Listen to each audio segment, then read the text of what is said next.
अस्सलामुअलैकुम जी, क्या हाल चाल है? ठीक ठाक है, राजी बाजी है। यहाँ पे 11:30 का टाइम हुआ है।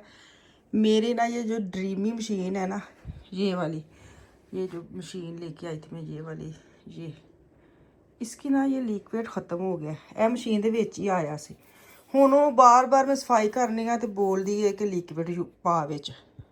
मैं क्या हाय हाय एडा वक्ता। नॉर्मल जो वैक्यूम पहले वाले लेते हैं उसके पेपर अंदर जाते थे, उसके पैसे लगते थे हैं। हुण सानू ए लेना पेगा। ते इहदी मैं ना वेखण दई सां ऑनलाइन के की हिसाब किताब है। खैर करवाना तो पैना ही है। इत्थे मैं बच्चों का अज खाना बनाया है, नूडल्स साथ, हाय हाय की हो गया बाशो, साथ बनाइए सॉस। अलग रखी है क्योंकि बच्चे कह रहे अगर आप इसके अंदर मिक्स करती है ना फिर वो ड्राई हो जाते, तो आप सैपरेट रखा करें। मैंने कहा जो हुक्म मेरे आका। हुण इनू वेखने तो थोड़ा जिहा है, लेकिन मैं ना मशीन लगानी साफ करना, लेकिन मशीन तो रौला पाती है कि बीबी ये पा तो फिर मैनू चला। मैं ऑनलाइन वेखन लगी हाँ। अच्छा जी, 11:30 का टाइम हुआ है। मैंने अभी जाना है बाज़ार। देखो जानी है कि नहीं जानी, लेकिन मैं जाना है मस्ट, क्योंकि मेरे काफ़ी काम पे ने जिन्हें मैं करने सन। तो मेरे को कल मैं जाना सी, कल मैं नहीं गई, कल हला वैदर बड़ा अच्छा से मैं गई नहीं।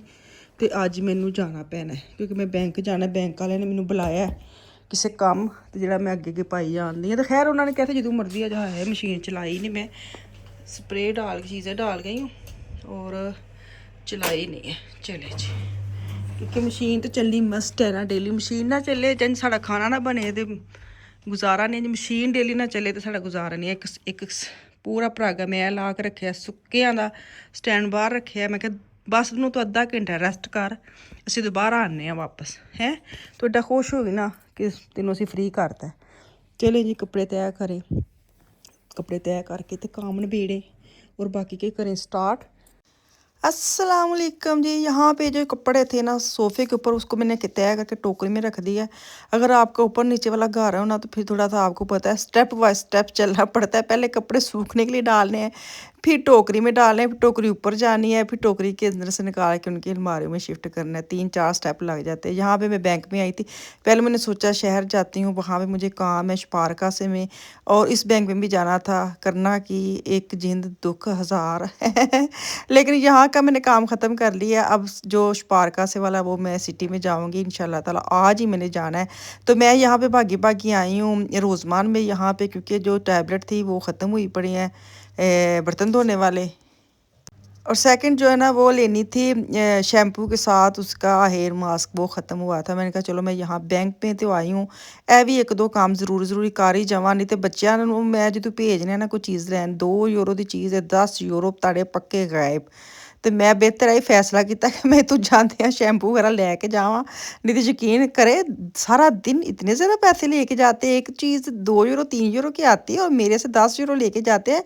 और मैं अफान साहब की ज़्यादा होती है क्योंकि यही ज़्यादा जाता है मार्केट में। अफान से पूछना अफान बाकी पैसे कहाँ हैं, इतने टूटे फूटे ये वो 10-10 सेंट 5% के इतने ढेर सारे निकाल के मेरे आगे रखेगा कि मैं मुँह ही कह देंगे कि ले जा, मैं इन्होंने की करना है, रख लो आप भी। तो इतना मेरा मुझे तो ऐसे लगता है ये मार्केट से जानबूझ के टूटे पैसे लेके आता है कि मामा ने टूटे गिरने भी नहीं तो कह देना है कि ले ला। तो मैंने कहा इससे पहले बेहतर है मेरे आज 10-15 यूरो 2-3 यूरो के बजाय 10 लग जाए। मैं ना शैम्पू वगैरह जो भी चीज़ें ख़त्म है वो यहाँ से लेके जाती हूँ ताकि मुझे बाद में बच्चों को भेजना ना पड़े। तो मैं बच्चे भी स्कूल से आए भी नहीं, उनके नूडल्स वगैरह मैंने रेडी कर आई हूँ।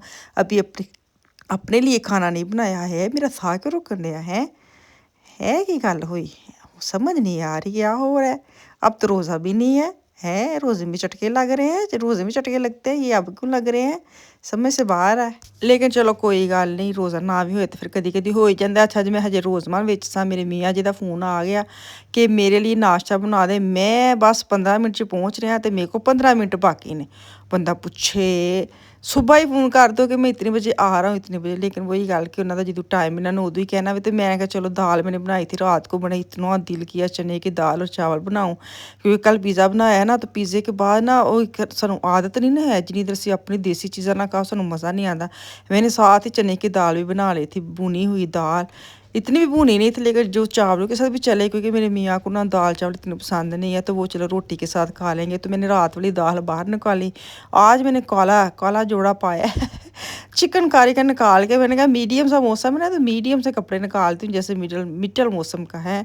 मैं जब मांटल लेती ना, मेरे मियाँ मेरे नाम रखे, ए मिडल मौसम का मांटल है, ए समर का मांटल है, ए विंटर का मांटल है। साढ़े कहते एक ही जैकेट होंगी, ਉਹੀ ਸਮਰ ਉਹੀ ਵਿੰਟਰ ਚੱਲਦੀ ਹੈ। ਤੇ ਬੁੱਢੀਆਂ ਦੇ ਨਾ ਮਾਂਟਲ ਵੀ 3 ਕਿਸਮ ਦੇ ਹੁੰਦੇ ਨੇ। ਤੇ ਹੁਣ ਕੀ ਕਰੀਏ ਫਿਰ, ਜਦੋਂ ਮਾਂਟਲ ਇੱਕ ਇਨਸਾਨ ਨੇ ਪਾਣਾ ਏ ਤੇ ਹੁਣ ਗਰਮੀਆਂ ਵਿੱਚ ਮੋਟਾ ਮਾਂਟਲ ਤੇ ਨਾ ਪਾਣਾ, ਤੇ ਸਾਡੇ ਕੱਪੜੇ ਵੀ ਇੰਝ ਦੇ ਨੇ। ਇਹ ਸਾਡੇ ਸਮਰ ਦੇ ਨੇ, ਇਹ ਸਾਡੇ ਸਰਦੀਆਂ ਦੇ ਨੇ, ਇਹ ਸਾਡੇ ਮਿਡਲ ਸਰਦੀਆਂ ਦੇ ਨੇ ਹੈ। ਤੇ ਅੱਜ ਮੋਟੀ ਕਾਟਨ ਦਾ ਚਿਕਨਕਾਰੀ ਦਾ ਮੇਰੇ ਕੋਲ ਸੂਟ ਪਿਆ ਸੀ, ਪਿਓਰ ਬਲੈਕ ਕਲਰ 'ਚ। ਮੈਂ ਕਿਹਾ ਚਲੋ ਅੱਜ ਮੈਂ ਕੱਢ ਕੇ ਨਾ ਇਹਦੇ ਜ਼ਰਾ ਬਿਸਮਿਲ੍ਲਾ ਤੇ ਇਬਤਦਾ ਕਰਨੀ ਆ। ਤੇ ਇੱਥੇ ਮੈਂ 3 ਪਰੌਂਠੇ ਬਣਾਉਣੇ ਸੀ, 2 ਇਹਨਾਂ ਦੇ ਤੇ 1 ਮੈਂ ਆਪਣਾ।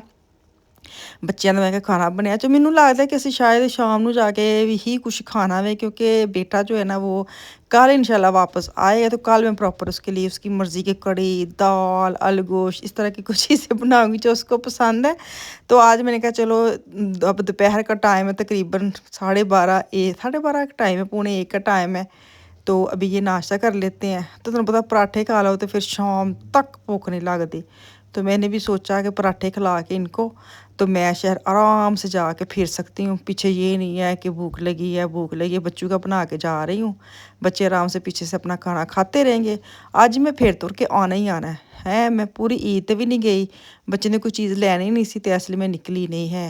अफान साहब ने शूज़ लेने, अफान साहब कल गया था, वो देखा है और मुझे फ़ोटो शोटो उसने सेंड कर दी कि मामा ये वाले मैंने शूज़ लेने हैं। अफान साहब की डिमांड बड़ी ऊंची है जूतों के मामले में है। वो तो सारे मामले च खरुचियाँ ने।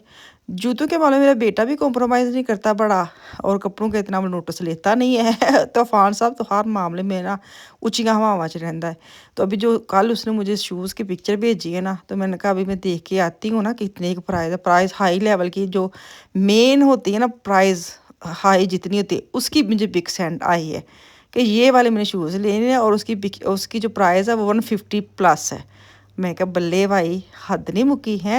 मैं कहा आज मैं आप ही जानी हाँ, इसको नहीं मैंने लेके जाना, ये बहुत खर्चा मेरा करवाता है। मैंने कहा इसको छोड़ के ना एक दफ़ा ध्यान लगा के आती हूँ, फिर उसके पिक ले आऊँगी, फिर ऑनलाइन इसको लेके दूँगी, क्योंकि इसका नंबर का मुझे आइडिया हो गया कि इसका कौन सा नंबर है। तो वो नंबर लूँगी और इसके पास बिठाऊँगी और इसको ऑनलाइन देखूँगी। और साथ मैंने की मार्केट में आज मस्ट जाना है, उधर वहाँ 2 पीस आए हुए हैं, तो वो मुझे आफ़िया के लिए भी चाहिए थे। अब छुट्टियां आ रही हैं, मैंने कल भी बात की थी, जाएंगे इंशाल्लाह ताला हम। तो मुझे आफ़िया के कपड़े चाहिए। आफ़िया उस पोजीशन में आ गई है कि उसको बड़े बड़े कपड़े चाहिए। अब स्मॉल साइज़ में तकरीबन उसको पूरे आते हैं माशाल्लाह। तो अब सर्दियों के जो कपड़े हैं ना, वो तो हुण असीं दोबारा अलमारियों च रखने वाले रहे नहीं, इन्नी बोर इन्ने खराब। सर्दियों के कपड़े तो गर्मियों के कपड़े ना बड़ा डिफरेंट होंगे। सर्दियों के कपड़े पा पा के ना अजीब जर्सियां दे सत्यानाश हो जाता है। तो खैर इत्थे मैं नाश्ता बना रही हूँ, तो इत्थे मैनूं दो इजाज़त है। कल आऊँगी, दुआवां च याद रखियो। अल्लाह हाफिज़।